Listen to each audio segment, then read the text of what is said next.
So my son was diagnosed with autism when he was about 2.5 years old. He was he was diagnosed with like moderate to severe autism. I've just kind of been trying different things to kind of manage his symptoms, help him out. He used to be able to talk and be able to do stuff. Not like talking a lot, but was saying things here and there, and was just functioning okay until when he was about 1.5 years, he started regressing all of a sudden and stopped doing things, started developing behavior issues and ABCD. So I've just kind of been looking for something to help him, stabilize him. And we tried a lot of things in the US, hyperbaric treatment. We tried pretty much everything. I was so emotional because I was trying to explain. I said, people don't understand that even just little things like that means so much, because he's not been able to do that. And for him to actually do that, I don't know, I can't even describe the joy that I felt. Oh my gosh, I couldn't believe it. I think I even remember I have it on video. I couldn't believe it. I was like, oh my god. I was literally like shaking. I couldn't believe it. I couldn't believe it.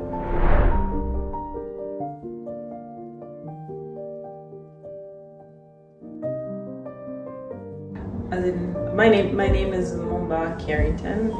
I'm from the US. This is my son Aycen. I'm a mother of 5, married. What else?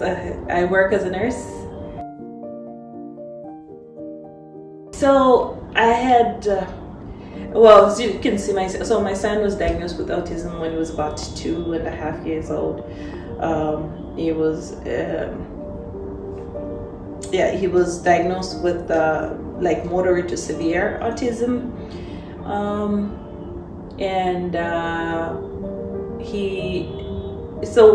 I've just kind of been trying different things to kind of manage his symptoms, help him out. He used to be able to talk and be able to do stuff. Not like talking a lot, but was saying things here and there, and was just functioning okay until when he was about 1.5 years, he started regressing all of a sudden and stopped doing things, started developing behavior issues and ABCD. So I've just kind of been looking for something to help him, stabilize him. And we tried a lot of things in the US, hyperbaric treatment. We tried pretty much everything. ABA. He's been in ABA actually for about 2 years, not even 2 years, over 3 years. And there's a lady back home. Her name is Nelly. She is a friend to my mom back home. So she's the one that my mom had heard about her. She brought her son here, and she was testifying how well her son was doing. And so my mom heard about it, and she was like, oh, talk to her more. And she's like, oh, can you please talk to my daughter? My daughter has a son that is 6 years old and is autistic, and she's been trying a bunch of things.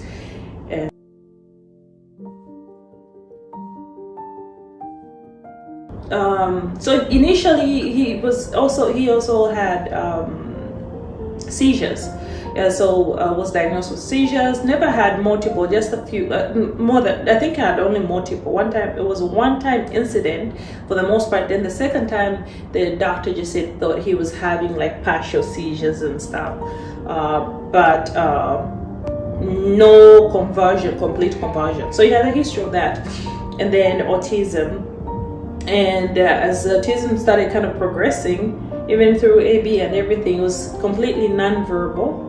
He'll just make noise like constantly, hyperactivity. He could sit down for like a while and through ABA anyway, but mostly he'll be up and down, just running up and down, less eye contact, very picky with food. could only eat fries, Timbits, those are like little donuts, chicken nuggets. At one time it was oatmeal, and he would stay consistently one thing only. There was no following instructions completely. He would follow certain things, but like come here, but nothing, concrete. Couldn't really bath himself, couldn't dress himself. He could try, but couldn't really do it. So yeah, that's.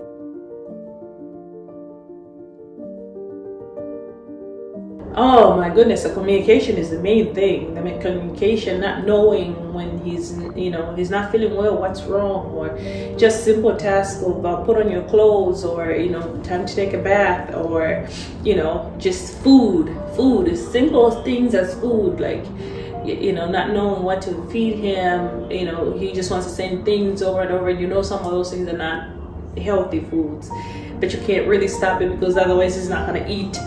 Or just even saying a simple word as mom, or blowing a candle on his birthday. He's never had to blow a candle on his birthday. Every time, like, he couldn't blow, or couldn't, just little minor, it could be considered as minor things, but a major, like, day-to-day that things that kids his age would normally be doing. So it was through Nelly, after I spoke to her and I told her, I said, I'm really interested, and I just want to learn more about it and kind of do my own research. So then she's like, okay, I can connect you to the team that worked with me. So I said, let me try to do my own research first, to read more about stem cells, because that was the first time I kind of heard anything about stem cells. So I said, okay. So I started digging into stem cells, and I started digging into other new things that they like considering that would help with autistic kids and kind of improve their lives.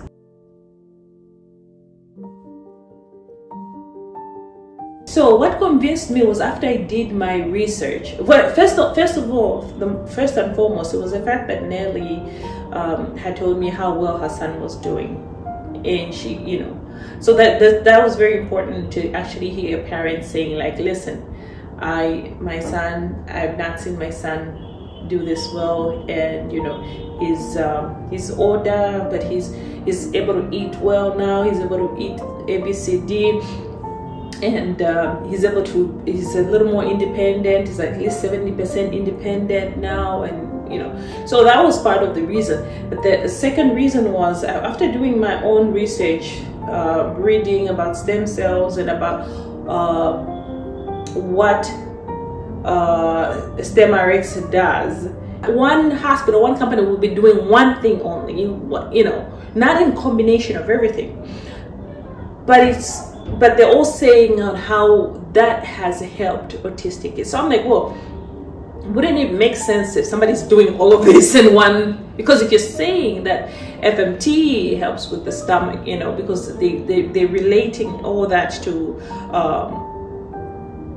some autism behaviors to gut leaking and stuff. So if that helps, wouldn't you have, and if also peptide helps, because that's one of the researches I read in the US was that is something they're looking that is showing some light when it comes to kids with autism. So after reading what they're presenting, and after talking to the team, it just made more sense. And if somebody who had done it is telling me how well their son is doing, and if they're doing all of these things, you cannot. There's only one way to go, and that's up.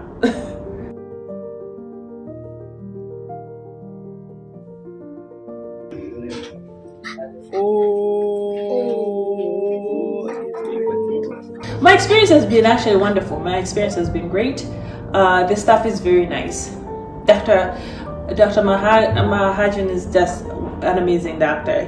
He's an amazing doctor. He understands a lot. He understands what he's doing and the concept behind what is going on with the kids. So he explained that to me really, really well. And even the times that my son seemed like he was well, I wouldn't say plateau, because really there's no plateau, but where I wasn't seeing a match or improvement that I was maybe looking for or expecting. He had explained to me what is going on in his body and what is chemically going on in his head, and what needs to be done, and ABCD. And so that was amazing. And the staff, everybody's been pretty nice, everybody's been pretty respectful. I've not really had any issues, and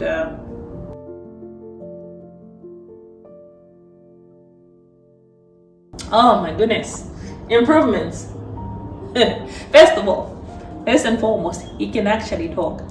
Now, he's not saying, now when I say he can talk, I'm not saying that, oh, he's going to, say a whole sentence, or, that you can't say a whole sentence. He was like paying a little more attention to the surrounding, or just little things. And he was less hyperactive, and he was doing like yes and no to a question. If I ask him something, he will nod, or he will shake his head, meaning no. So his understanding is definitely, gotten better. His eating habits, he never used to eat vegetables. It used to take 3 or 4 of us to cut his hair. His hair. I cut him by myself. The other day, he sat down, he let me cut his hair. He let me clean his ears. In the past, he would never, not even a million years, try to let me clean his ears. Never. Nails was also an issue. Would never cut his nails. He would be crying. You would have to hold him down to cut his nails. Now I said, let me cut your nails. Aycen, let me cut your nails. He's right there. I clip them. I've cut them twice since we've been here. And he just gives me his hand.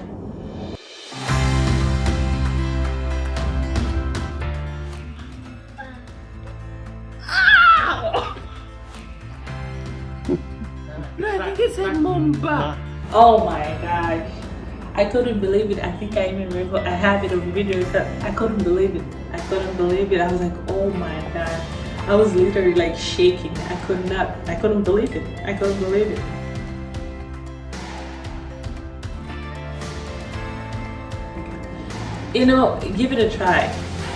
Give it a try. There's no magic ball, magic something, but at certain points, it's like, what do I have to lose? It's like trying to get your child's health better, try to make your child feel better, try to make your child get well, try to make your child able to communicate.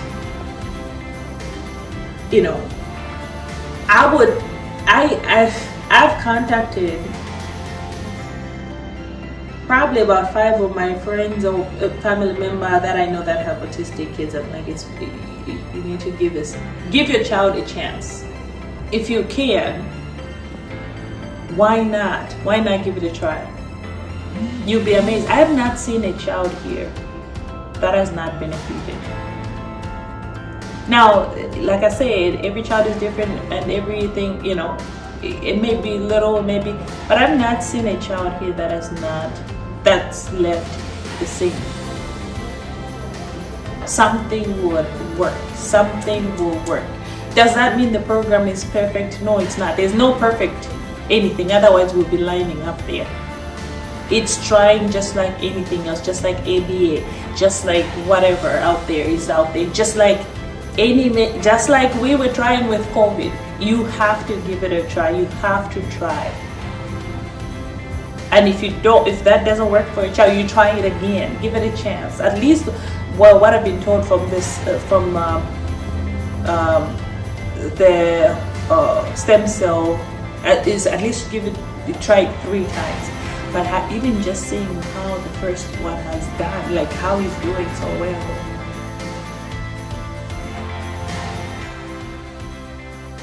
Yeah, Dr. Mahaj, He's my favorite doctor now. That like he's just now. I told him today. I said, "Dad, my favorite doctor of all time now," because he had told me, he's like, "I am going to help. I'm going to help you, and I'm going to make your child say so.